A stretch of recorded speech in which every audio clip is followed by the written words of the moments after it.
This episode of the HoneyDew is brought to you by Helix, UPSTART, Honey, and ExpressVPN. More on that later. Let's get into the do.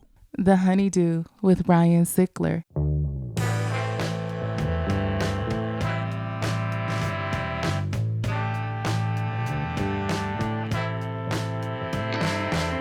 Welcome back to the HoneyDew, y'all. We're over here doing it in Studio Night Pants. I'm Ryan Sickler, RyanSickler.com, Ryan Sickler on all social media.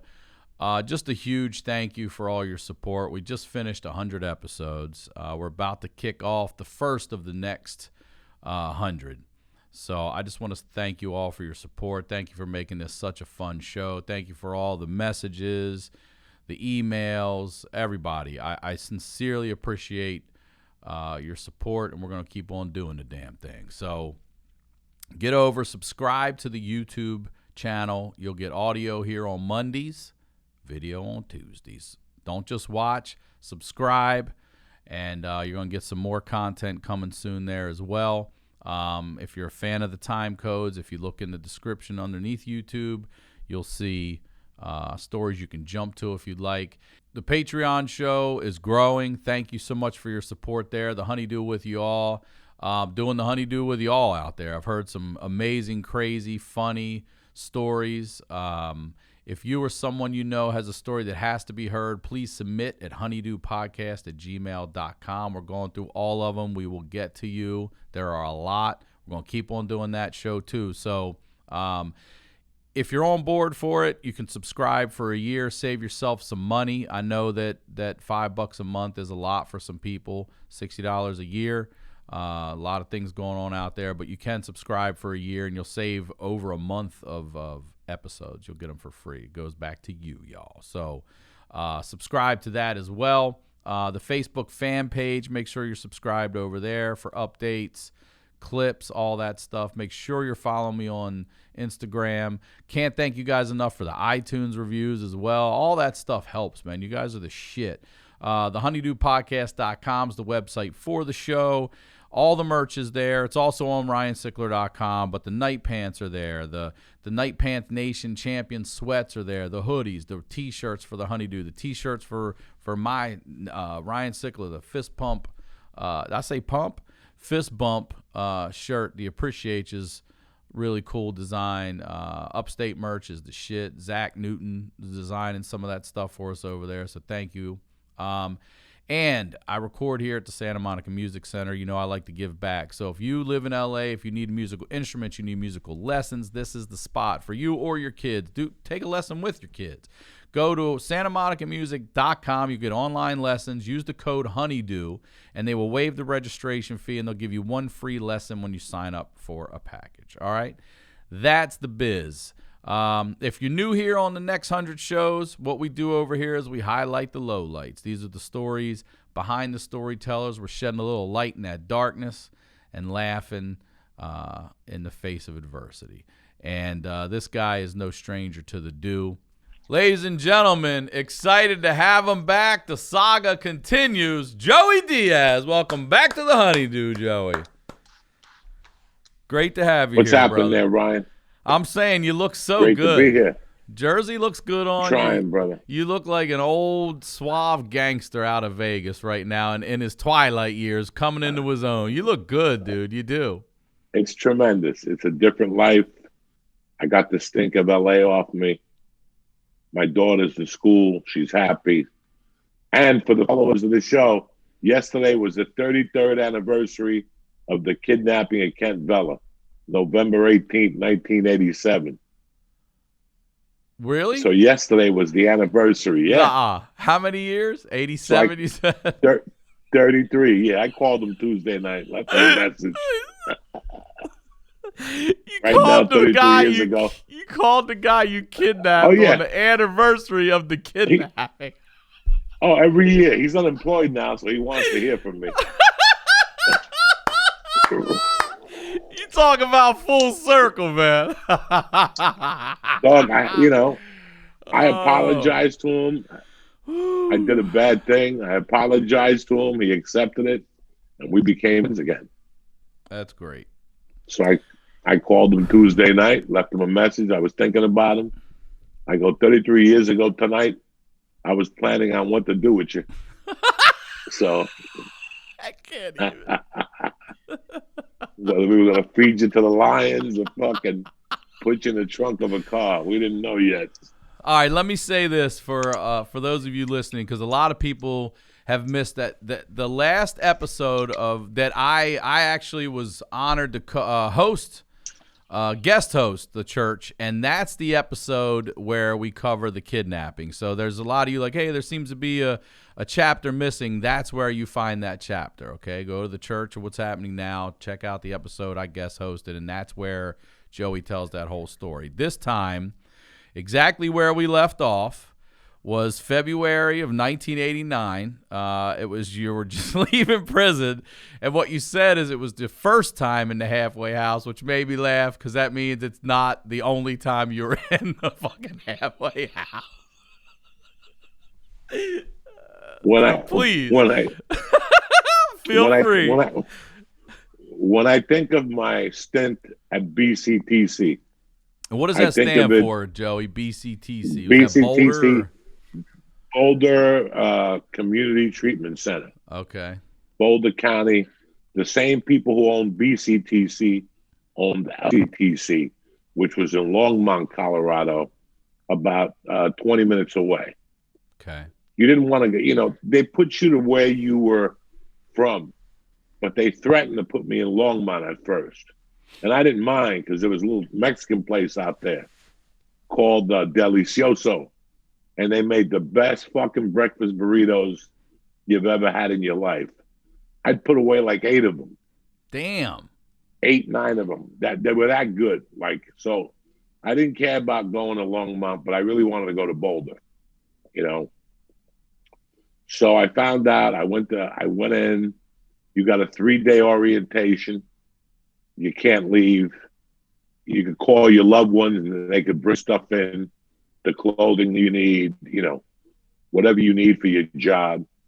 And then after 3 days, they let you go out just to find a job. Okay, so let me ask you some questions, because we had this halfway house right next to my middle school, and one of my high school wrestling coaches worked there later in the years. He'd take us home in the van. He dropped, but we couldn't get in. You can't get out. He has to get out of the van and let you out. We're like, oh yeah, this is a correctional van. You can't get out of this motherfucker. But so you're out of prison, but you're at this place where how many people would you say are also living under this roof? About 90. Oh wow, okay, that's way bigger than I thought it was. So okay, so you got 90 all men.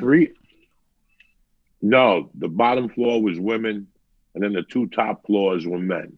Okay. And it was 7-man rooms. And then when you moved up this system, you got put into a 3-man room. So you're allowed out. So my first experience. Go ahead. After 3 days, you're allowed out for about a week to find a job from like 9 to 5. You have to call them and let them know where you're going. So I got to call them and go, I'm going to Ryan Sickler's to interview at Goodyear. And then from there, you have to have a list for them. So I would just make up a phony fucking list of where I was going. And then those 3 days were kind of shaky. But then once I got a job right away. Doing what? And then I think the first job I got was like a detailer at a car lot. But those first 3 days, when they hold you for 3, and then that first day when they let you out to go get a job, I went and picked up an ounce of blow. I was like, fuck this. I gotta get back on the board here. You know what I'm saying? I'm down by 10. Something's got to be done here. Forget getting a job at $8. At $8 an hour, I'm not getting no job for $8 an hour. So I started slinging. I got an ounce of coke right off the fucking bat. The 4th day out. The 4th day out. That's why all that shit you talk in prison is bullshit. I'm gonna go out I'm going to read the Bible. The 4th day out, the first place I went to was my buddy's to get an ounce on the arm to go to work. Let me ask you, Went to a couple what did car it feel dealers. like? What did it feel like, though, to be just out? You know, you're now. I'm including to have you're on your own. I know you have a curfew, but what does it feel like? That first feeling of after all the shit you've been through, you're actually breathing the outdoors right now. There's not someone watching you when you're walking or driving or taking the bus to your friend's house. I knew that at that moment I was never going back into prison. I did know that. I did know that I was a criminal. I came to that conclusion. And I figured out that whatever I did from now on, I had to have a cover to it, and I had to keep it low, you know. It would be small moves. Selling coke was the alternative. I mean, I could sell coke all day long. So just to get on the board, I started slinging coke, like the 4th day, just to put some money in my pocket, generate some income, you know, move around. And then I got like a job. I really don't know, Ryan. I would be lying to you if I told you what my first job was. I can't remember, but I got a job right away. And I still remember bringing the coke into the halfway house with me. I was going to ask you. Like okay. That takes, okay. And I still remember weighing it in the bedroom on the top bunk. And I still remember one day that, like in my first 2 weeks, the chick that ran the place did a surprise attack on me while I was weighing the coke. Oh, and I had it in like I had it in a big bindle. When I put it in, the coke flew all out of the bindle. But it was in little chunks. So she walks into the room. I got the scale hidden like fucking Richard Gere in Office of the Gentleman. I had it up in the ceiling. I had everything hidden in the ceiling. But she comes in, and there's still all these little coke rocks on the carpet. And she goes, "You guys need to do some carpeting, and we got to get the maintenance guy to come in here and vacuum the dust off this stuff." She thought it was fucking dust from the ceiling. Oh, she didn't know that there was an ounce of coke, you know, on the fucking floor in little chunks. You know, that this is what I walked into. I mean, you create this life for yourself. So that was it off the bat. Then I got a job, but I kept slinging coke. And then eventually I started snorting coke. And I walked into BCTC maybe in February. And by April, I already gave my first hot UA. So the first one is free. The first one is you get locked up for 14 days. You're only allowed to go to work. No leisure, no gym, no nothing. So I figured out a different idea. Instead of getting a job, I went to my buddy's garage. He had a garage where he fixed cars, and I would hustle details there. But I got a pager. So they didn't know where I was. They could also drop into your job. I made it that I was driving cars back and forth. So don't come in here because I'm never going to be there. Ryan, it was just a different level. Yeah. They weren't even ready for me. Like, they weren't even ready for the game I was imposing on them. They could shake you down at any time and you couldn't have more than $40 on you. Oh, really? Okay.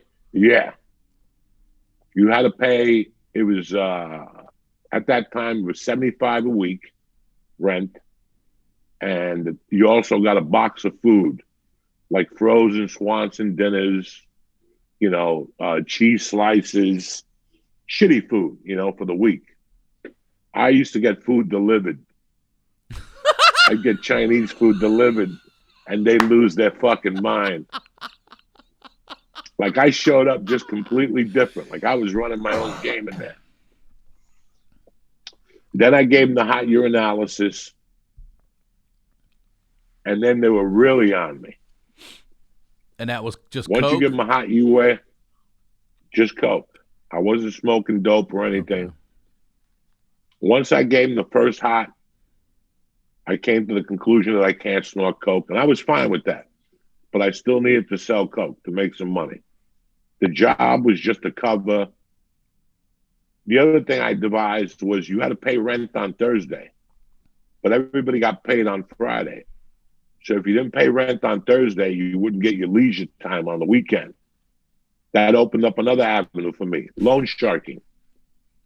So I would lend out $75 for 102. So I give you 75 on Thursday, you give me 102 on Friday. I was a one-man fucking wrecking crew. You got $27 profit on that shit. Yeah, great. And I had That's 10. great. I had 10 of those motherfuckers every week. So I became a loan shark. I was slinging coke, and I was hustling whatever job I was doing. Now, wait, are you also selling coke to people in the halfway house, or are you just hiding it there? I'm hiding it there, but I'm also selling it to people at the halfway house. So they're all doing it. So any of them could to give a hot test then, all coming from the coke. Oh, yeah. Oh. They were all. I had a couple guys I was selling it to. Once I got the first hot UA, I had a garage I rented about 8 blocks away on 16th Street. I paid $35 a month, and I had a heavy bag in there and a bar way before I got arrested. I kept that little gym, so I started stashing my coke in there. It was only a walk away. So I would stash it in there, have the scale in there. So I'm loan sharking in there, I'm slinging coke, I'm fucking around, and then guess what happens? I give them another hot UA. Even though I wasn't doing coke, just touching it. Ah, okay. I wondered, yeah. Handling it? Just wait. Because the guy would give me like 6 ounces at a time, and it would be like 4 chunks and a half ounce of powder. This motherfucking Mexican was a nut. So I would have to pick up these chunks of coke. It was like fucking, his coke was real. It was fucking tremendous. So from weighing it, it went through my skin. And then I gave him another fucking hot UA. So now they were going to put me back in prison. So I hired my attorney to go in there and fight for me. You know, they had me on lockdown. I couldn't leave the building. And then they came to a conclusion that I go to a rehab. And I just mentioned the name of this rehab the other day. I forget the name of it. It was from 6 to 9 at night, 5 nights a week. And you had to sit there, and guess what? I went to this rehab for, I think it was 6 weeks, 3 hours a night, 5 nights a week.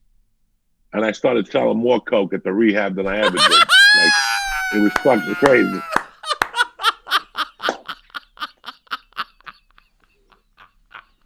It's so fucking, it's so fucking, that just made it's me so dizzy. embarrassing, you know. There had to be like 12 people in the group, and, you know, like 9 of them were still getting high. So we're still getting high in there. But then something happened. I got a fucking call one day that I knocked up my girlfriend. Okay. And this is what year are we at now? So 90? Are we in 90? Still 89? We're in 89. Okay. We're in like May of 89. I'm already in a fucking rehab. And now this poor girl tells me she's pregnant. Had to be about June. So now I had to fucking strap the belt on a little bit harder. And I stayed clean. And I went and sold the hot car at the time was the Eclipse by Mitsubishis. Yeah. So a friend of mine said that he needed help at his place selling Mitsubishis. So I went over there and I started making 8-9 grand a month selling Mitsubishis. I would just sell Eclipses. I wouldn't even look at the fucking, because the Eclipse is hard to get. And you made like $800 a car because you sold them above sticker price. So now I'm fucking selling cars, selling coke, loan sharking. I'm a one-man wrecking crew.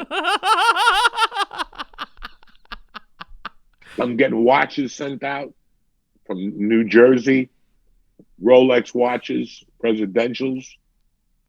The guy would give them to me for like $7,000. I would sell them for 10. It was the prime of a joke. I was doing more hustling in those months than I ever did before. Like, it was the top of my hustle game. I was 27 years old, 28, and I was making probably $15,000 a month. Damn. Between the selling cars, the selling coke. I wasn't snorting, so it was all profit, you know. This is $15,000 a month in '89. Oh yeah, I'm fucking slinging with both hands. Yeah. And then they moved me into. I started making progress in the system. I started becoming a model prisoner. They moved that term right there, a model prisoner. Oh my God, I turned it around. I fucking really turned it around. It was just amazing. They were blown away. No more hot UAs. I was doing everything I was supposed to do. I was on my best behavior. I had the best summer of my life. You there? I'm here, brother. Oh, I thought you froze up for a second. I had the best summer of my life selling cars. I didn't do coke the whole summer, but I was just a fucking renegade in there. I was just a fucking renegade in there.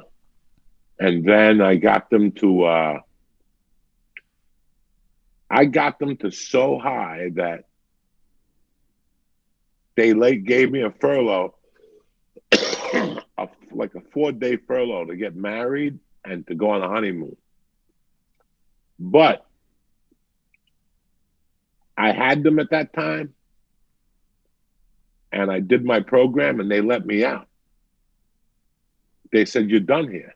Really? We're going to put you on regular community corrections." Yeah, so once you get married and come back, get your stuff and get out. And then you still got to go to meetings and circle jerks and all that shit. So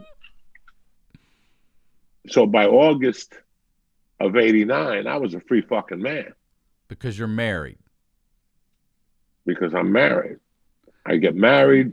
I move into my place. Wait, sorry. What month do you get married? September of '89. But you officially are, because you're getting married, you actually get out before the wedding? I get out. They said like a week before I got married, they go, you know, by the way, your time is done. Your time is done. You could do your last 6 months from the house. So that's what I want to ask. I had like 6 months left. But you could do it from the comfort of your own home as long as you're married because you have a family. No. Oh, I had nothing to do with being married. Oh. I was just, my time was done. Okay. Gotcha. I had done my time in there. I had been in there from February. It was now September. And it was 7 months. And they were like, you came in here with like a 16-month sentence left. Something weird. So the last 8 months you could do on house probation. Hell yeah. So I was still on community corrections. I still had to pee in a bottle. I still had to do all that stuff. I get married. I'm clean. Everything's fine. But my buddies come out for the wedding. And they give me a package at the wedding. So I do a couple of bumps at the wedding and you're not stopping me. Oh, I know what. Yeah. I got on the plane. I'm fucked up. You know, I'm drinking on the plane. I get to San Francisco. She falls asleep. And I go out to see a friend of mine because I lived in San Francisco in '85.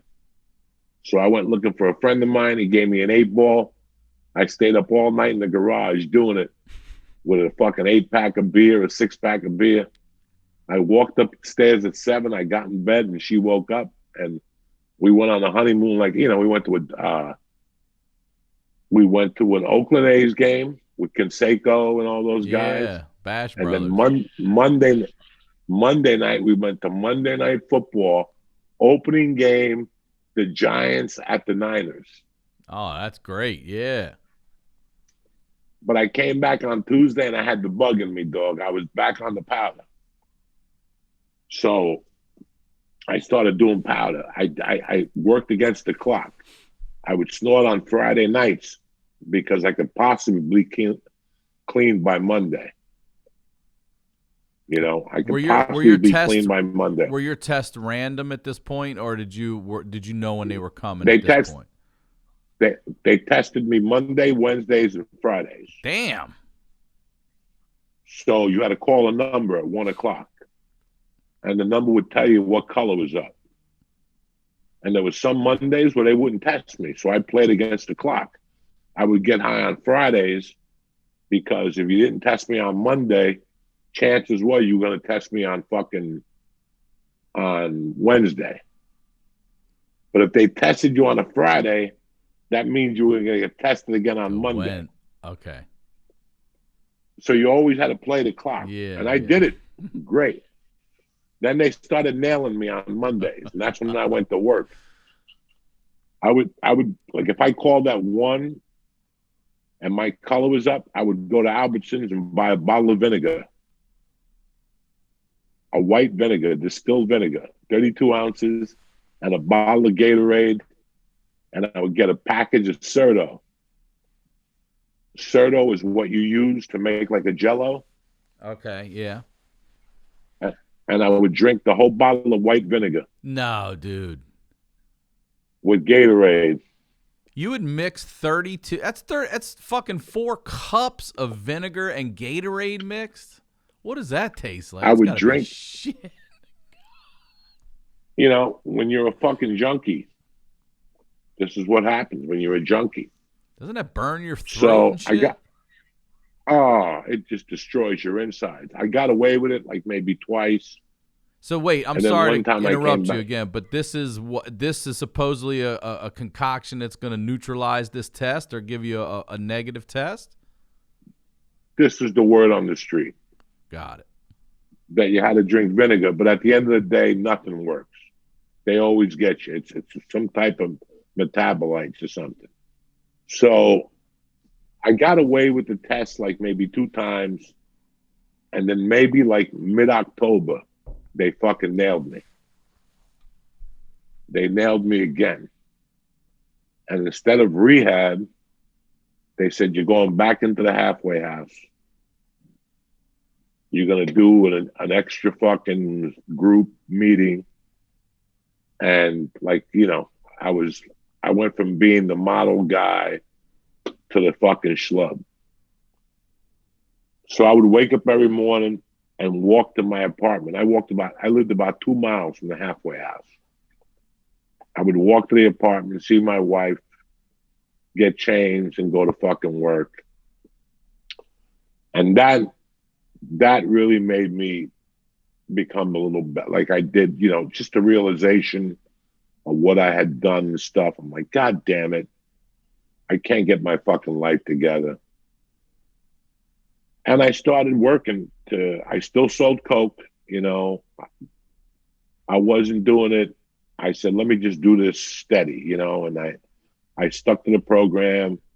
I went to the fucking AA meetings, you know. I did everything I had to do. The holidays came. I was great. And then I got myself up to level 4, which was unheard of. That was unheard of. Like, a lot of people didn't make it to that top tier. That top tier let you stay out till midnight, and it gave you 2 furloughs a month. So you go home on Friday and come back on Sunday night. Okay, twice a month. I was that good. And I got my driving privileges. Oh, wait, you weren't allowed to drive before that? No, but I was driving. I didn't give a Frenchman's fuck.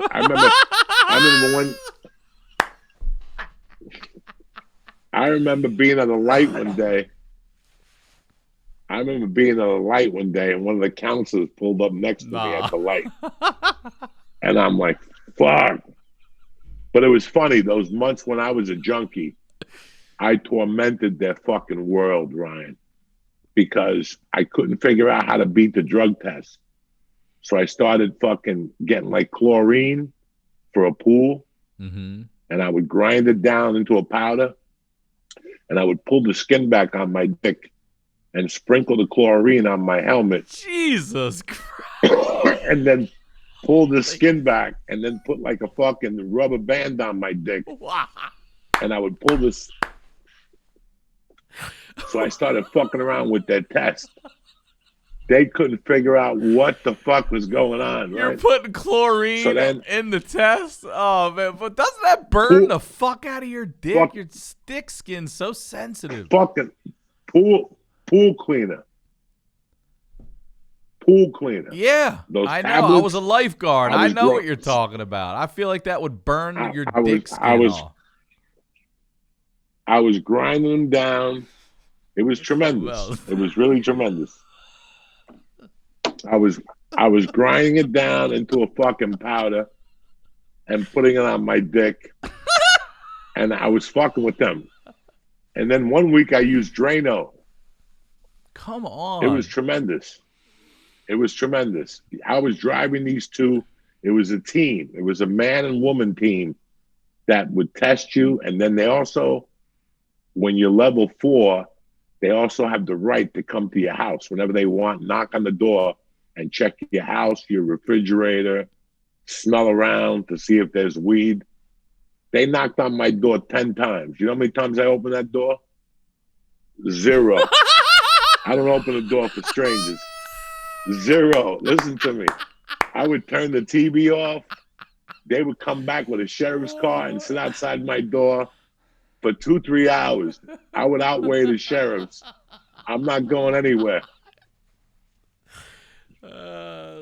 0. My attorney would call me. He's like, you got to open the door for them. No, I don't. They don't have a warrant. Well, they have this from the court. Fuck that shit. I got to see a warrant.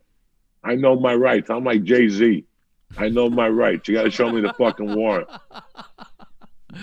Let's take a quick break and tell you about our first sponsor, Honey. Now, imagine this. You make a list of the gifts you're going to buy for the holidays, right? And then someone randomly gives you the money to help buy one. Sound good? Well, that's what Honey is doing. They're helping pay for $1 million worth of gifts. All right. You're probably wondering, is this the same Honey that automatically searches for promo codes online? Yes. Yes, it is. With Honey, you can also make a list of the holiday gifts you want from certain stores, and Honey will email you when the price drops on anything on your list. You just add Honey to your computer, you create a free account, and you throw some holiday gifts on your drop list for a chance to win. Honey will randomly select winners and give them the money to help buy something on their list. All right, I'm looking for some stuff for my daughter right now. I got her this Bill Nye virtual reality thing where you can do all these science experiments, virtual reality. Since you can't go to school now, you can still feel like you're really doing this stuff there. Any gifts you want, you put them on the list, and Honey will give you a heads up, all right? There's no purchase necessary. You need a PayPal account to redeem the prize. Only valid in the U.S., and the giveaway ends 12/21/2020. Get Honey for free at joinhoney.com/honeydew. Once again, Honey is free, and you can get it at joinhoney.com/honeydew. Our next sponsor is ExpressVPN. Now, when you use the bathroom, you always close the door behind you, right? I hope you do. You don't want random passerbys looking in on you, so why would you let people look in on you when you go online? Using the internet without ExpressVPN is like going to the bathroom and not closing the door. Did you know that your internet service provider like Comcast or Verizon, they know every single website you visit? And what's worse is they can sell this information to ad companies and tech giants who will use your data to target you.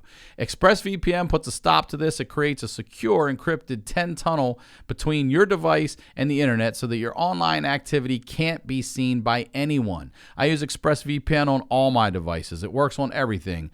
phones, laptops, even routers. So everyone who shares your Wi-Fi can still be protected even if they don't have ExpressVPN. And the best part is that using ExpressVPN is as easy as closing the bathroom door. You just fire up the app, you click one button, boom, you're protected. ExpressVPN is the world's #1 rated VPN by CNET Wired, The Verge, and countless others. So if you're like me and you believe your online activity is your business, secure yourself by visiting expressvpn.com/honeydew today. Use my exclusive link, expressvpn.com/honeydew, and you can get an extra 3 months for free. That's a lot, 3 months. That's expressvpn.com/honeydew. Now, let's get back to the do. That motherfucker was banging on that door, and then something weird happened. I went to my coke dealer's house, who was a dear friend also, and he asked me if I had ever seen this comedian. And I go, what are you fucking talking about? And he goes, this comedian, Andrew Dice Clay. And I go, no. And I saw that had to be November of '89. Mm-hmm. And I saw that special, and my head blew up. Yeah. Like, I kept watching it and watching it and watching it. And then for New Year's Eve, I was in the halfway house. So I talked them into renting the conference room and having a party for New Year's Eve, non-alcoholic, showing the Andrew Dice Clay special on VHS. And I got like fucking pizza brought in from Abo's. And they let me do it. And I watched Andrew Dice Clay. And 1990, they let me out of the halfway house February 2nd of 1990 on a Friday. My then wife picked me up, pregnant as can be, ready to bust. She picked me up. We went to a restaurant called Lucille's. It's still in Boulder. Fucking tremendous. It's Cajun. Oh, I love Cajun. I got the 3 eggs with the redfish and the bayonets with these fucking potatoes. It was February 2nd. It had to be 60 degrees out, brother. We got back to the apartment about 4 o'clock. I think I watched the news, and I must have passed out about 7. And I woke up I just let me out of the halfway house. I wake up February 3rd to a woman yelling. Okay? And it was my ex-wife that her water had broken. Okay. And she was like, we got to get out of here. I'm about to have this baby. I fucking jump in the shower. I'm getting ready. I go outside, and 1.5 feet of snowfall. I had been sleeping. I didn't even see the snow. Yeah. So I go, hold on 1 second. I got to unshovel the fucking car. So I get the car. I shovel it. I shovel the spot as best as I could. I have the car running. I back up the fucking car and I pull it out just to get her to come in. And the fucking guy who lived upstairs came with his car and pulled into my spot after I had just shoveled it. I just got out of the halfway house. Yeah. I go, this isn't happening. So I go up to the guy. I go, dog, what are you doing? My wife is pregnant inside. I got to pull her out. And he said some snide remark. And I go, you're not fucking getting off this easy. Move your fucking car. And he goes, I'm not moving my car. And he spit on my car. Whoa. So I just I punched him right in the fucking face. And here, my wife is inside, and I'm fist fighting some dude. In the driveway. Between you and me, Ryan Sickler, this guy had me. He clocked me like 3 times straight, and he kind of had me. But he slipped on the ice. And I jumped on him and started beating the fuck out of him. I'm pounding him in the head. And next thing you know, I look up and there's 3 cop cars coming at me. No. I'm like, I'm never gonna make it. I'm never gonna make it out of this fucking system. Like I'm a dead man. So the cops pull up next to me. I run up to the cops. I know one of them. and I'm telling the cop what happened. They go, we got a report of a woman yelling. Like, we got a report of a woman getting domestic violence. What the fuck is going on here? And I go, my wife is inside yelling because her water broke. I'm out here. I shoveled the fucking thing. Look where my car is. And this guy just sneaks his way in. So I'm like, I'm dead. I'm going to go to prison for the rest of my life. They have a talk. And the cops decide, they go, listen, it was just a misunderstanding. Why don't you guys just apologize to each other, your neighbors? You're going to have to fucking live with each other. I'll never forget the cop going, pull your hands out and shake hands. The guy goes, I'm not shaking his hand. And the cop looks at him and goes, you know what? We could just get back in the car. You weren't doing too good when we got here. So you better shake his fucking hand. Look at your face. The cop, the dude is all banged up, and he wouldn't shake my hand. And the cop told him, you weren't doing too good when we got here. You know what I'm saying? So you better shake his fucking hand. So the cops actually gave me an escort to the hospital. That's nice. So I got my wife in the car, drove her to the hospital, had the baby.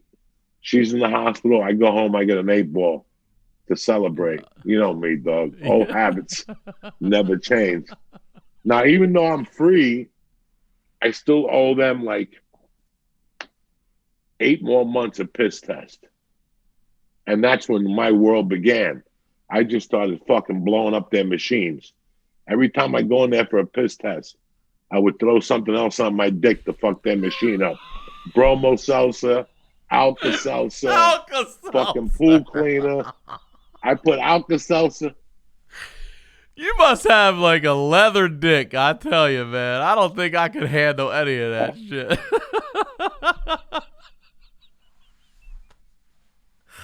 Oh, that's so good. Fucking Alka-Seltzer. That's how deep my whatever ran.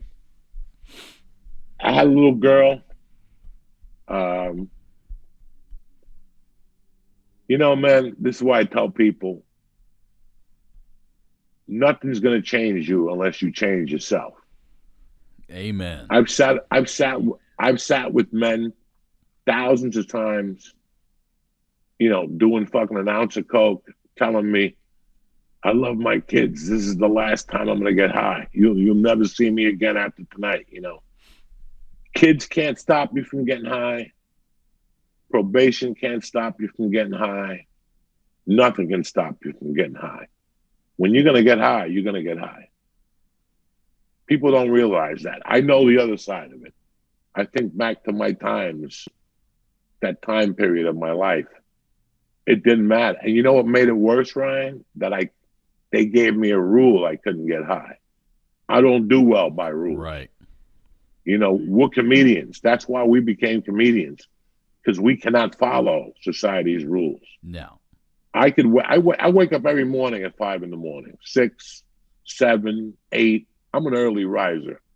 I'm on social media at 7:30 in the morning. You know, if I had a job, I wouldn't wake up at 8 in the morning. When I have to do something, I'm not going to do it.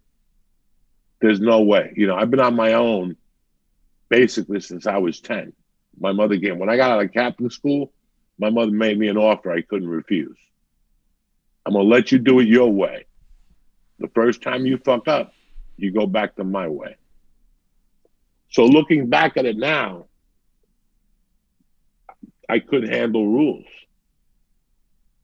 When they dropped that whole program, I stopped getting high as much. I noticed that because I had a fucking rule. And I can't follow rules. I do what I do. Why I do it, I don't know. And I'm going to keep doing it. That's just the way I am, you know. That's my malfunction, that I can't obey rules. I couldn't live under society standards. That's my malfunction. But at that time, I was already thinking about stand-up. I just didn't know how to start. And how old are you now? I just had no idea. 1990. How old are you now?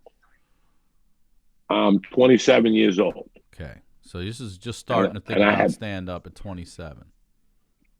just starting to think about it, still working, you know. At this time, I probably had 3 jobs. I was working at a car dealership. I was, you know, selling cars from the paper. Like if you had a car for sale for 5,000, I would offer you 42 cash, fix the car up a little bit, and sell it for 6,000. You know, I was fucking hustling my ass off at this point. At the age of 30, I was a fucking. And then my family asked me if I want to go work for them. They were moving their roofing operation from New Jersey to Colorado, and they were looking for laborers. So I said, yeah, I might as well go work for family. You know, I didn't want to sell cars anymore. And I caught on really quick to roofing. It was flat roofing. It was rubber roofing. It's called ballasted roofing. It's flat roofs with rocks on it. You put rubber down, insulation, and then you ballast it with rocks, and you frame the stuff with the metal, whatever you call it. I don't know. So I got into that, and my whole thing was to get on stage. I was such a fucking pussy, Ryan. I mean, you know, because I knew that I roofed. I had sold stuff. I had worked in restaurants as a bartender. I did fucking everything, and there was nothing I really liked, you know. And when I got into the roofing, and then I got promoted to an estimator. So I took like a Goodyear seminar. I had to take a Carlisle seminar. Anybody who makes rubber, they would invite me to their seminars. My company would pay for me to go to their seminars. And then I actually took a class on how to estimate, you know, construction's cost and all that stuff. So I became an estimator, and I really enjoyed it, but something was missing. I bought a condo. I had a truck. I had a car. I was married. I had been in prison. I had defied the odds. I got out of that fucking You know how I got out of that program? How? I was working at a car wash as a host. And right before I got into roofing, I used to talk to a guy once a week. He would come in and just talk to me. How you doing? What's going on? I would talk to him. And one day after like 6 months, I go, what do you do? And he goes, I'm the district attorney.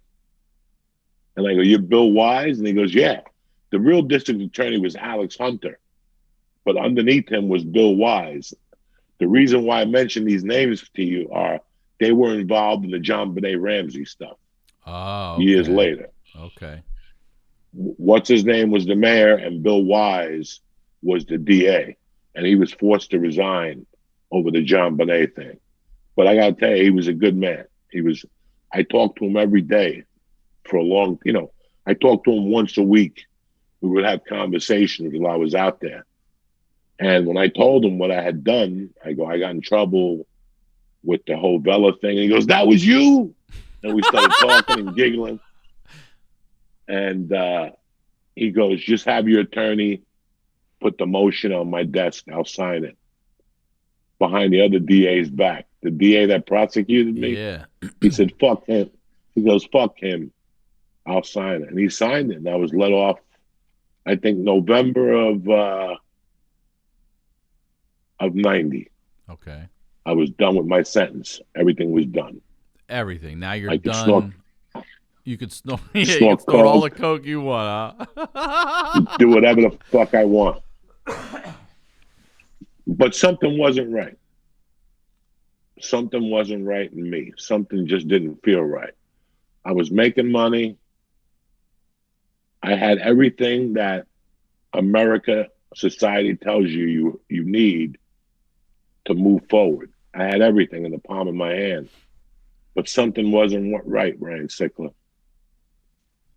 So this is it. This is fucking it. I work 5 days a week.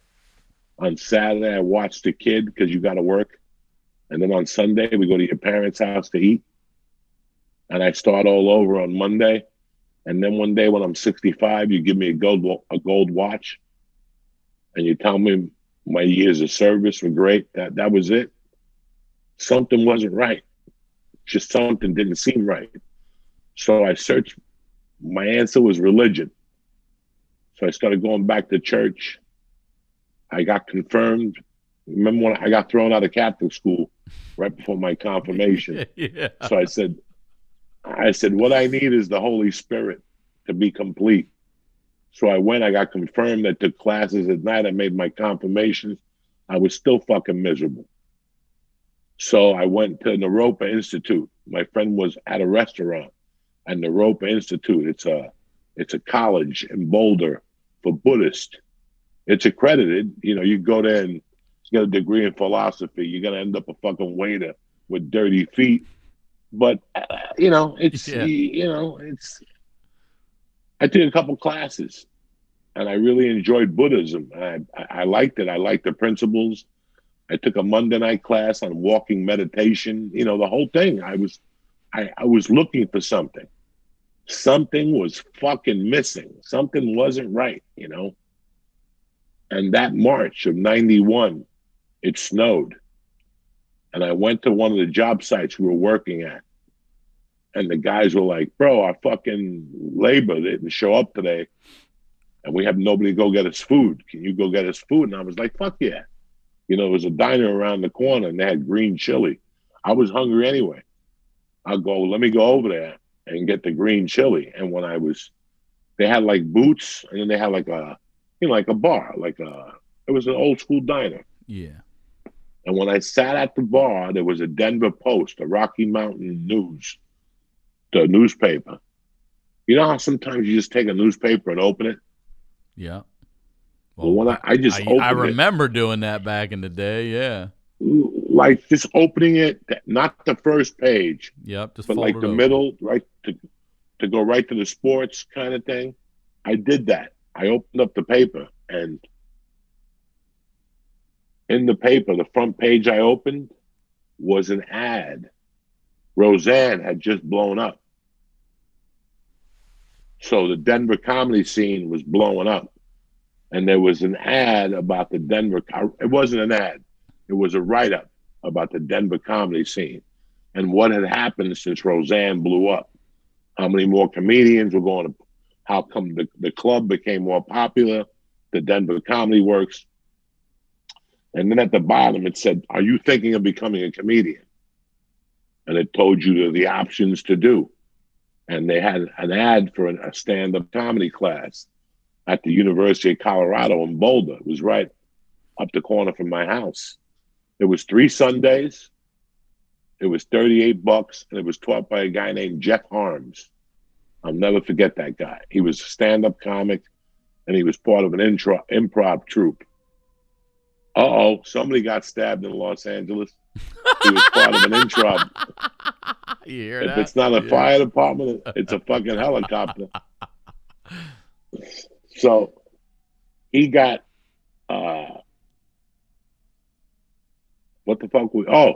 he was part of an improv troupe. It was 3 Sundays from 1 to 4. He just broke down stand-up comedy and blah, blah, blah. And then the last week you had to go up in front of everybody. And the last week I went up, I don't know if I got any laughs or not. It didn't matter. I just wanted to go up, And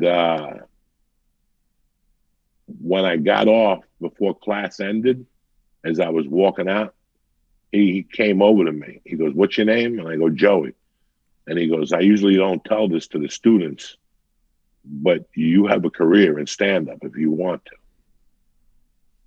And I was like, what are you talking about? And he goes, you could do this. I could see it. You could do this. And I was like, I'm a roofer, I'm married. I'm dead. Yeah. I just took the course just to see, And he goes, if I was you, I'd look into it. And he goes, here's my phone number. Stay in touch. And about 2 days later, he called me. And he said that a new club was opening up. And they were looking for doormen. he'd get me a job as a doorman. That club's name was Wits End Comedy Club in Westminster, Colorado. It's no longer there. It was like a C room, you know. Mm-hmm. And I started a job as a doorman there.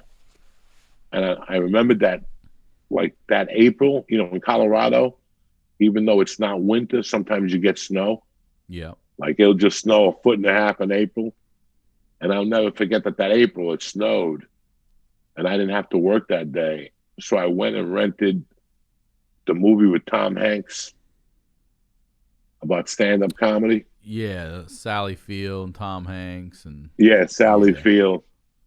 I watched that and I just went over the fucking top. Like, I'm like, I got to do this shit. I wasn't happy at all. I had everything I wanted that you're supposed to have as an American that's 28 years old. I was a felon, but I wasn't letting that stop me. That wasn't going to get in my way, you know. And I worked the door for a few months. I asked comics questions. You know, nobody was around today. I just asked stupid questions, and I kept asking questions and asking questions. And I kept calling the Comedy Works to get on their open mic. And every 2 weeks, they would call me back and go, Mr. Diaz, you got a 3-minute spot on Tuesday. And then on Tuesday, I would call and cancel. Why? You scared? Every time they get petrified. Yeah. I went through a couple months of that shit. I'm just canceling and, you know, canceling. I'm going to write my fucking story. I would never write, you know. I got to get it down. And then one Tuesday or 1 week in July, my ex-wife heard me call up the Comedy Works. Or she heard them call me and say, you have a spot next Tuesday. So without telling me, she got a babysitter. So she forced my hand. So it was July 16th, 1991. It took me 16 months to get the courage to go on fucking stage. And I remember just driving down the Comedy Works. I have no idea what I said. But I remember going up on stage.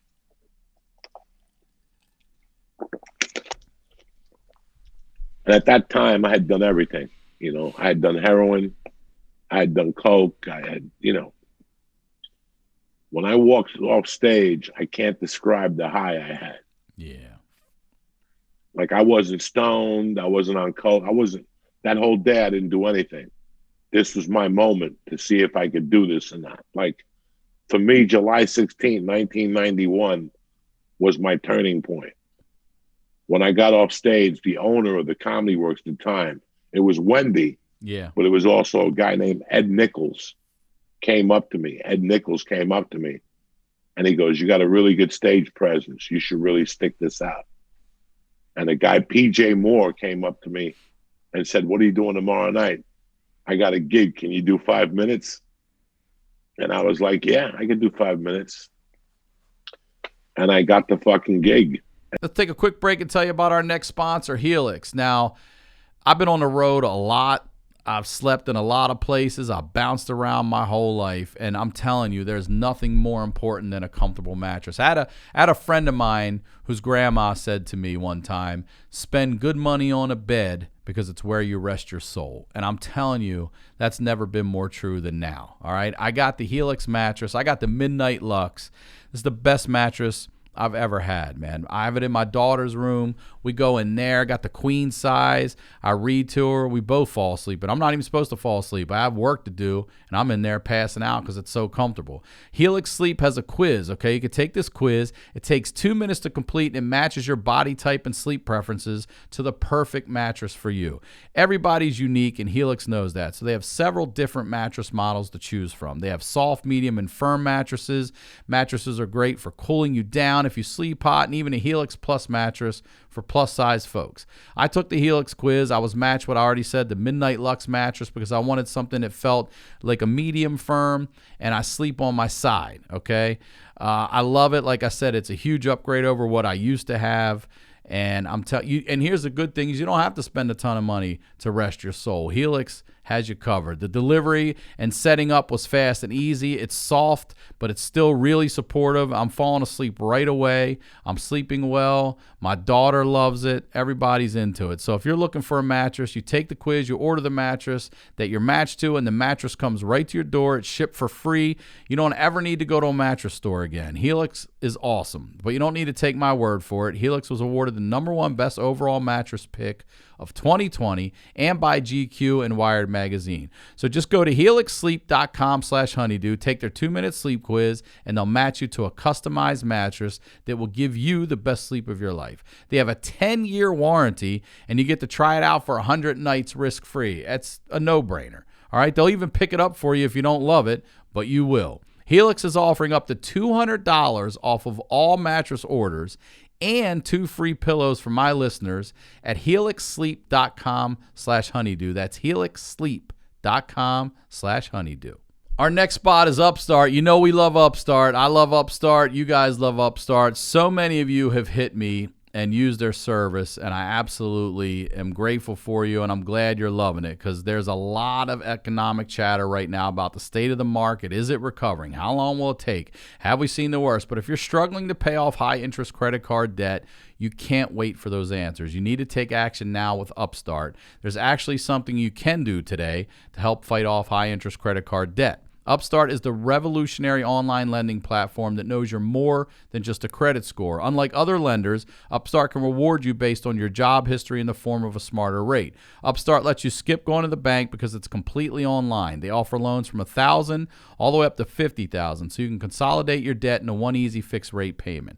Upstart makes it fast and simple to check your rate. Since it's just a soft pull, it does not affect your credit score. The hard pull happens if you accept your rate and proceed with your application. And the best part is if the loan is approved and accepted, most people get their funds the very next business day. Over 500,000 people have used Upstart to pay off credit cards or meet their financial goals. Like I said, you guys are using it. I know you are. It really does help you. Don't pay that insane high interest. These credit card companies got bailed out years and years ago, and they're still hitting us with high interest. No. Use Upstart. Free yourself from the burden of high-interest credit card debt and get back to using your money your way with Upstart. See why Upstart has over 6,000 5-star reviews on Trustpilot, and hurry to upstart.com/honeydew to find out how low your Upstart rate can be. Checking your rate only takes a few minutes. That's upstart.com/honeydew. Now, let's get back to the do. I'll never forget on the drive home, like what was going through my mind. Like, this is it. This is what I want to do. But I'm dead. I can't do it. It's very hard to tell your wife that you want to get into stand-up comedy to a life of nothing. Free when you just had a baby. When you just have a child. Yeah. I was dead.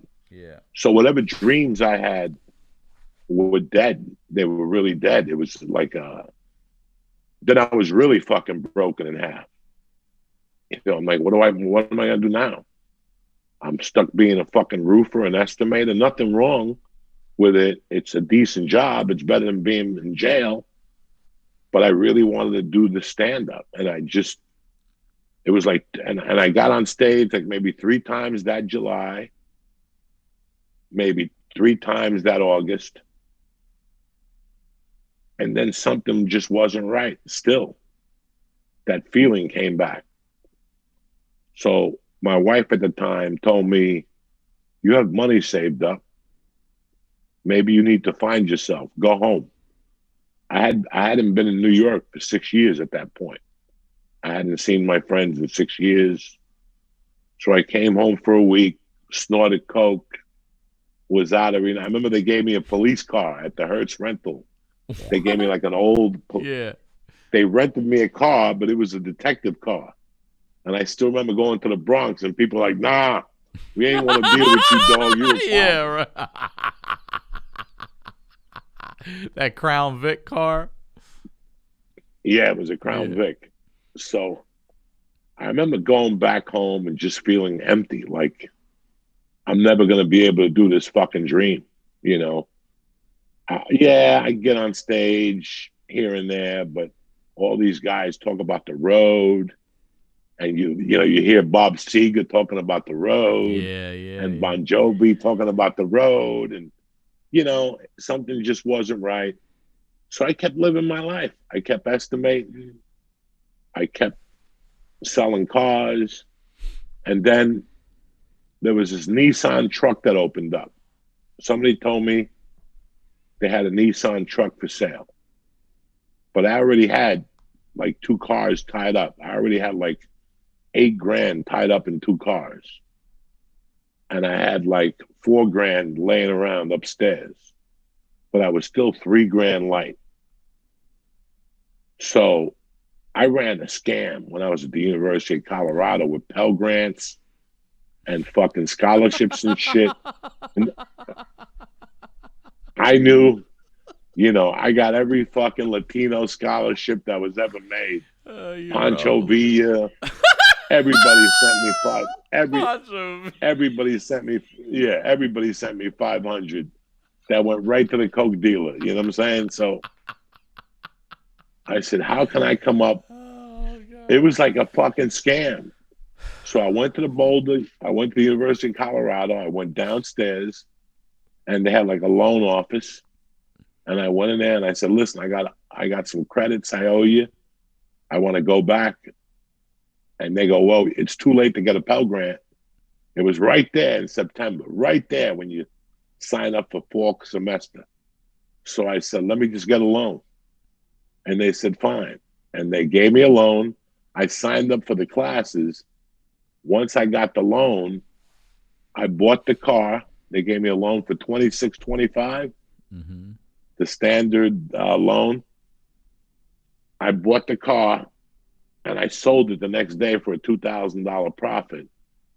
So I just went back and paid off the loan. Okay. They were like, what the fuck is this? And I did it again, and then I owed them, and I never paid it back. And my wife now made me pay it back. She did for real? Yeah, I took another loan out. How much? So let's work on $26.25. You paid it all back? I was Good for you. Yeah. Oh, I had no choice. They just fucking They'll once you never put a certain stop. amount of money in your bank, those motherfuckers come back at you, and they just take a judgment on it. I didn't want a judgment, so I just paid it off. But so I took this loan and I paid it off 3 days later, and I withdrew from the school. Okay. I paid my bills and I never thought nothing of it. This is the beginning of September. Okay. I never thought anything of it again. I'm struggling.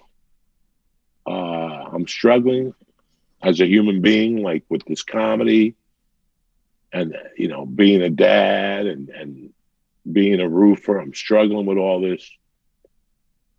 And one day I get home at 5:00 and my ex-wife is in the kitchen. And when I turn around, she goes, do you have a minute? It was October 15th of 1991. And she holds up the loan and she goes, what is this? She goes, I just got this in the mail today. It's a receipt. You took a loan out without letting me know. And I'm like, at that point in my life, I was doing 1,000 things that nobody knew. You know what I'm saying? I didn't know I had to ask permission for my business. I didn't know. So she's like, I feel like that's lying and I want to get separated. And it was like, just a rush came over me. Like, somebody just did me the biggest favor of my fucking life. I thought about my daughter, who at the time was 18 months old. She told me she was going to move in with her mom just to see how she felt and that we'd revisit in a few months. And Ryan, I almost fainted. Really? I almost fainted because it was like somebody had done something for me that I wanted to do. I really wanted to give this comedy shit a try. Like, I was dead serious about it. And I'll never forget that she packed up and left that day. Because of that loan? And that night, yeah, but it wasn't a loan. Yeah, I'm sure. It was a long time coming. Sure. The loan was the straw that broke the camel's back. Got it. I talked about it on my podcast this week that like 2 months or 3 months before we broke up, we were eating dinner one night, and she said to me, she goes, I don't understand if you understand what you did. She goes, you took a man, handcuffed him, and put him in the back of a fucking trunk. Do you know what type of person does that? And she was right. I mean, Ryan, I was out of control. Yes. I was totally out of control. I didn't see it at that time. I was chucking and jiving, but I think it took her like 3 years for her to sink in what I had really done, and who she had married, and she had made a mistake, I actually took a guy. I had no problems with that at all. That was just another day in a life for Joey Diaz, but Yeah. That's the truth. I was just, yes. at that time in my life, I had been on an 8-year roll. And if you think putting somebody in the back of a trunk of a car was bad, you missed my Aspen day. You missed all that other shit, But I think that, she thought about her kid. She looked at her kid and said, what type of man is going to raise my child? I was a different person then. That's why it's like the different lives of Joey Diaz, and she left.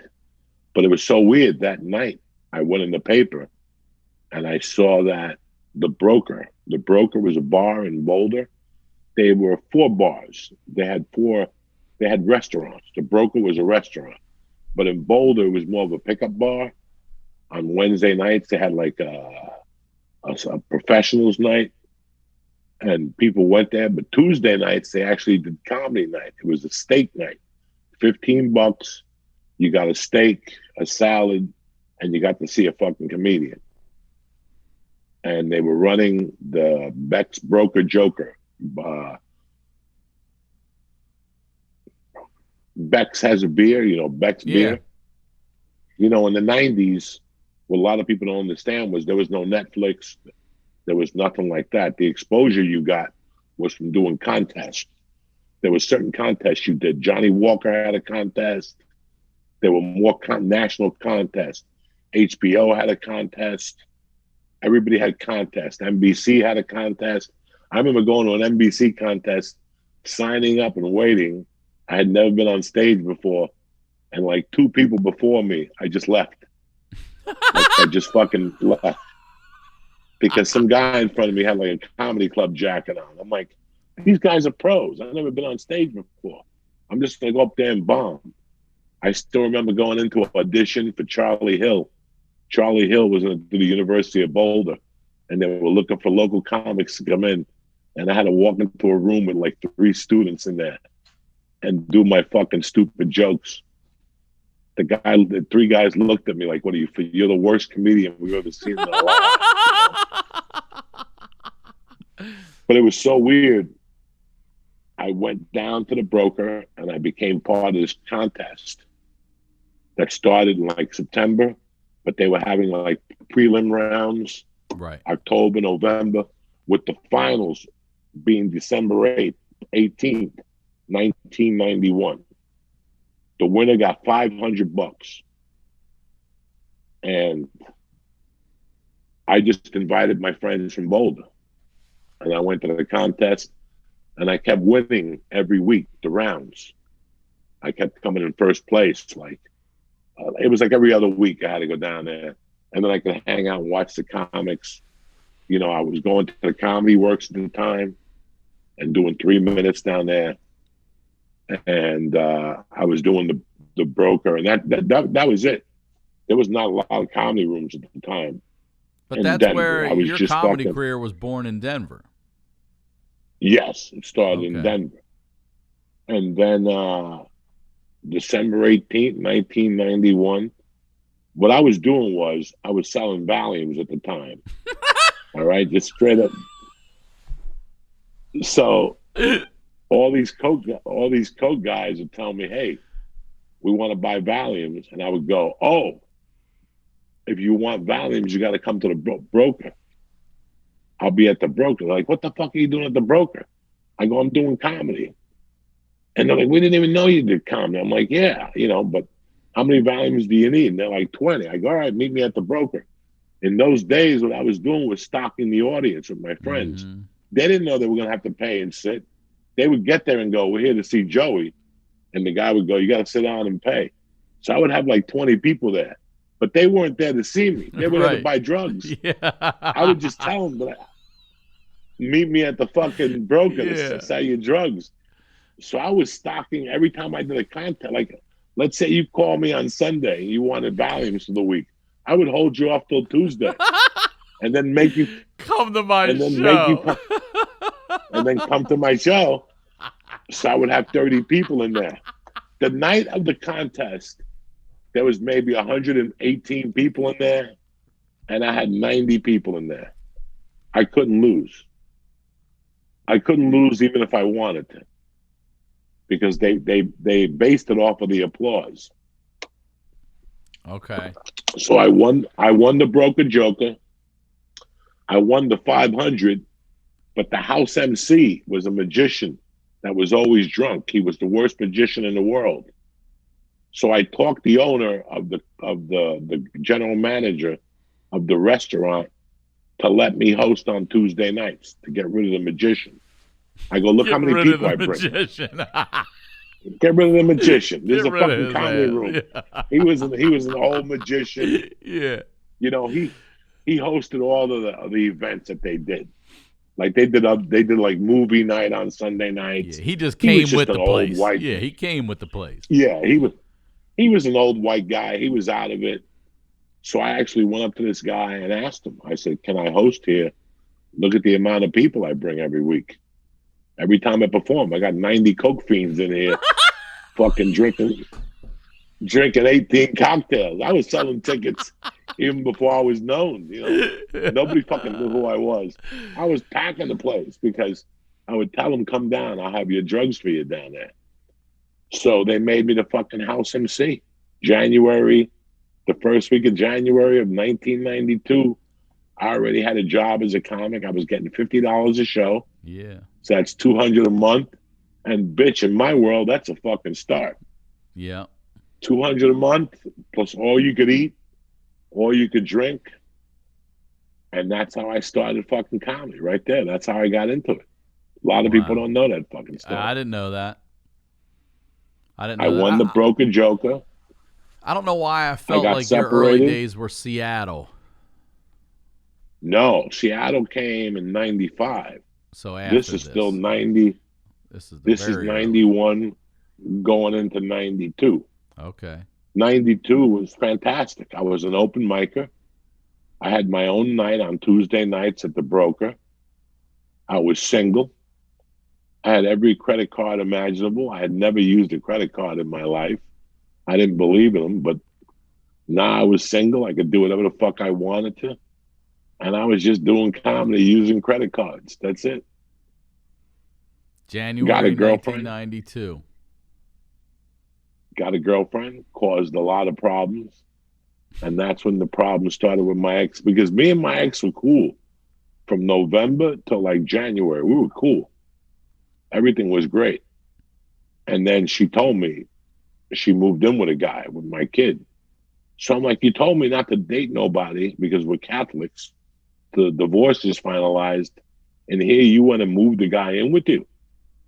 In 3 months? So I started getting, what the fuck? But this is all I know. Planned. This is all planned. So this is what happens when you're a loser and you can't provide as a man.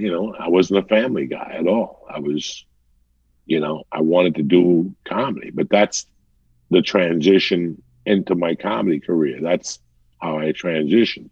It took me 16 months. I was fucking petrified. I didn't think I was good enough to do it. And I knew that if I failed, that was it. There was nothing else for me. Was I going to be a puppeteer? What was I going to do with my life? There was nothing else. I had already been a salesman. I worked I had done everything. This was it. When I got into comedy, I got into comedy knowing that this was it. There was no other options. I was too old for the Army. I was too, I was a felon. All my possibilities were cut in half. Mm-hmm. So at that point, I didn't know what I was really involved in. I was just getting on stage every week. I was reading the Judy Carter book.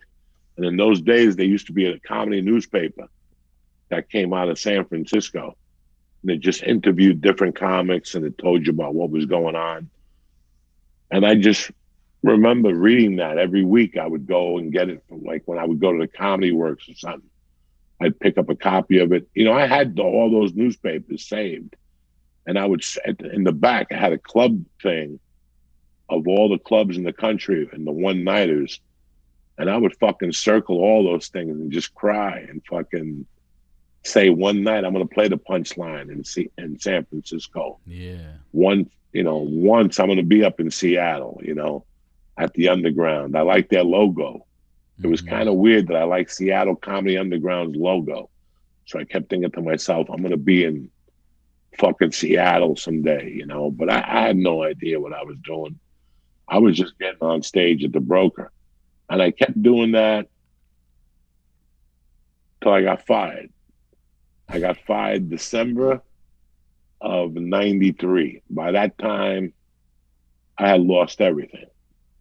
I was just, when you become a comic, you don't want a fucking day job. I was hustling. I was selling neon. I was selling some Valiums.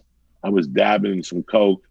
But it was just basically to stay alive, pay child support and do fucking comedy. But at that age, I read the book by Lenny Bruce, Ladies and Gentlemen, Lenny Bruce, and it was just about doing drugs and going out every night. And that's exactly what I did. That's what I wanted to do. It was about getting high, getting on stage. And in those days, there wasn't a lot of comedy in Denver. I was doing poetry readings. What? You had to sneak in as a poet. So I would put on a little hat with an apple on top. And I'd walk into a coffee shop and shit. God damn. I wish there was a video of that shit somewhere. Oh my God. The famous coffee shop was called Penny Lane in Boulder. It was Penny Lane. And I would go to Penny Lane. It was open 24 hours. Coffee shop, couches, books, that type of stuff. A bunch of intellectuals, And I would go in there for the 8 o'clock poetry reading, and they would throw me out every week. Stop. You can't talk like that in here. I'd be talking about Godzilla and fucking killing Chinese people and shit on stage. And they were like, you can't do that. This is poetry night.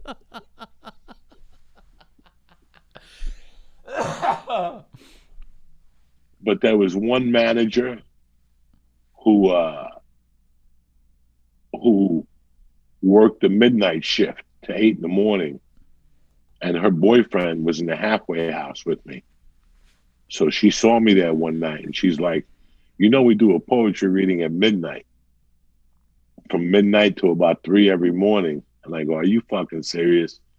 And she goes, come down. You're always welcome. So I would have to wait till midnight to do the poetry readings.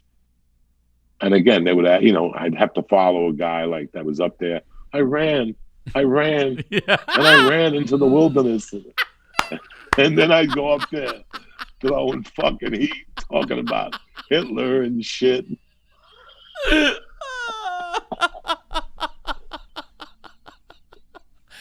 Oh, God.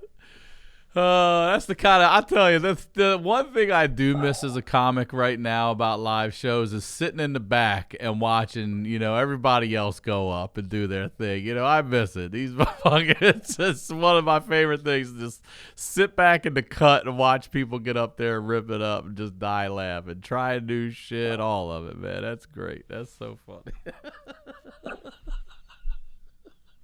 I was separated. I was heartbroken over my kid. I was kind of heartbroken over the divorce. But the fucking comedy just filled the gap. I couldn't explain it to people 20-something years later. Like, it made me get over everything. Mm-hmm. Like, just the fact that I was doing comedy, that I was part of it, And like I said, the first year, I pretty much stayed out of the comedy works because the Boulder show was the same nights as the Comedy Works open mic. So I was off the radar. There was a kid named Jimmy Abeda. And there was a guy named, I always give this guy props because John Payton, Andy Payton. Andy Payton was his name. He really, Andy Payton was a comic with the mind of Gates. He's a mayor of a town now in Colorado. But Andy got sick and tired of not getting booked by clubs. There was 3 clubs in Denver at the time. And they wouldn't book, a lot of crazy people then. So Andy would book his own 7 nights a week. He had a room. And he created a comedy newspaper. And he would sell ads to those rooms that he would do the comedy at. It was a brilliant concept. So I learned comedy from hustlers at the time. These guys, Jimmy Abeda and Andy Payton, were just fucking hustlers. They would walk into any bar and go, "What do you do here on Tuesday nights? Nothing? What kind of budget do you have to work with? 150? Fuck it, we'll do a comedy show." A headliner gets 100. Everybody else gets to go on stage, and he takes home $50, and everybody's happy. So I came from that mentality. Mm-hmm. There was no comedy clubs. It was McKelvey's, Wits End, and the Comedy Works. And they wouldn't give you, they weren't giving me no guest sets or nothing. I was just fighting for my fucking life. But I was doing a lot of drugs. I was fucking out every night. I had a girlfriend after a while. Then she moved away and I was single again. And I just went off the deep end. And then in December because I pretty much, that broker that I did comedy at, I just took it over. They had a hotel there. I would get free rooms. I would go in there and eat lunch for free every day. I just took it. They made the best Rice Krispie treats you ever had in your life. And they had them for lunch. That does sound good. On the fucking buffet. So I would go in there every day and eat. I was just causing pandemonium in that place. And finally one night, on a Tuesday night in December, a manager said something to me. And I looked him straight in the face. I'm like, "Do me a favor. Go fuck yourself." And he's like, "What'd you say?" And there was like, before you got into the bar, there was a lounge that had a lot of books that you could sit there and get a brandy and just read a book if you want to. Who the fuck goes to a bar to read a book? But you know how people are, these fucking Gentiles. So I looked at him and I pushed him and he fucking knocked over a thing of books and I got fired from my open mic gig. But I gave him 14 good months. It was my first comedy job. So I was making money from day one in fucking comedy. Yeah. I pushed him. I was barely making ends meet at that time. I was living in my friend's house in a room. I was paying child support. And my attorney fees were just starting to go through the fucking roof. And then I did Christmas, I did New Year's. I totaled my car. I didn't total my car. I fucked up the rim, but it was one of those cars where each rim was $1,200. Mm-hmm. So I actually had to go to the lot. I'm not going to say the lot because then people will know. I had to go to the lot in the middle of the winter, in the dead of January. I had to go to the lot, jack up a car, steal the tire off it to replace my fucking rim. I was just living like a nomad then. I remember going home one Saturday night and I bought that new car. I didn't buy a new car. I bought a slightly used car. Like, after you get divorced, you give away your truck and the family car and you buy a hot rod. I bought an Acura Integra. Okay. Beautiful, with a tremendous sound system. And I financed it through this bank. And I had a bank account at this bank, you know, the whole fucking deal. And one night I go home and I'm dead broke. I got no dough and I got to do a line of coke. And I found that, you know, any credit card, when you get a credit card, they send you those blank checks. Yeah. And Discover, I had like 3 Discover checks. And that bank had a 24-hour drive-through. And I just wrote a check for $1,000 to cash. The Discover card was closed, for Christ's sake. The Discover card had been taken from me already. I gave the lady a check and she cashed it. No. They gave me $1,000. Fucking Monday morning, 9:01, they called me. And they said, if we don't have our money by 5 o'clock, we're going to press charges on you. I didn't have the fucking money. I had spent the money in an hour. So I went down to the bank and cut a deal with them to add it on to the car principal. And then I didn't make the car payment for 3 fucking months. And that was great when a tow truck is following you and you see them following you. Yeah. So you got to hide your car like Rambo with camouflage and fucking trees and shit. You got to shake them and shit, yeah. You know,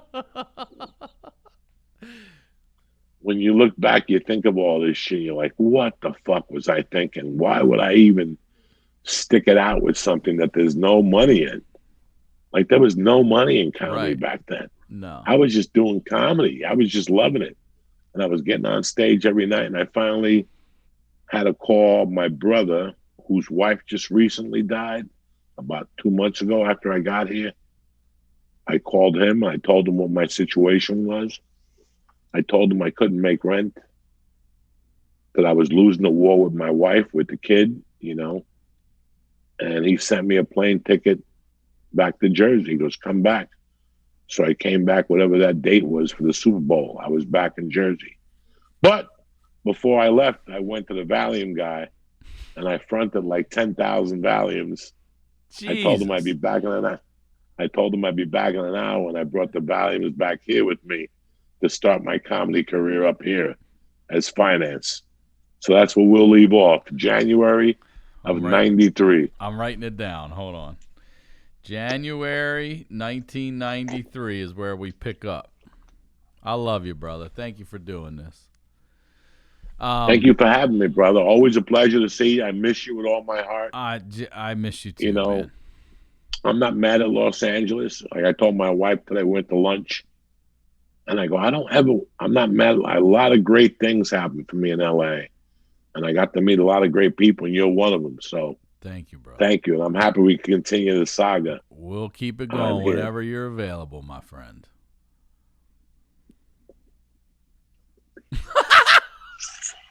So I couldn't really go off. Yeah, we'll wrap it up. Next time we do this, I'll cover the fucking holes in this story. There's more excitement in this story, but I got the FBI upstairs. So I love you, brother. As always, November 25th. Plug. November 25th, Ozzy's Boneyard. All right. 12 o'clock Eastern, 9 a.m. Pacific, and then every day after that till the 30th, the Boneyard plays. Hopefully they'll keep me and they'll let me do one show a week, and I could do my heavy metal stuff. You know what I'm saying? Yeah, I know it, brother. That's great. Good for you. Well, I love you. That's what we're trying to do. I love you, brother. Thank you for having me. Of course. Thank you for having me on the HoneyDew. A shout out to all you Patreon motherfuckers. I love you. And that's it. All right. As always, RyanSickler.com. Ryan Sickler on all social media. We'll talk to you all next week.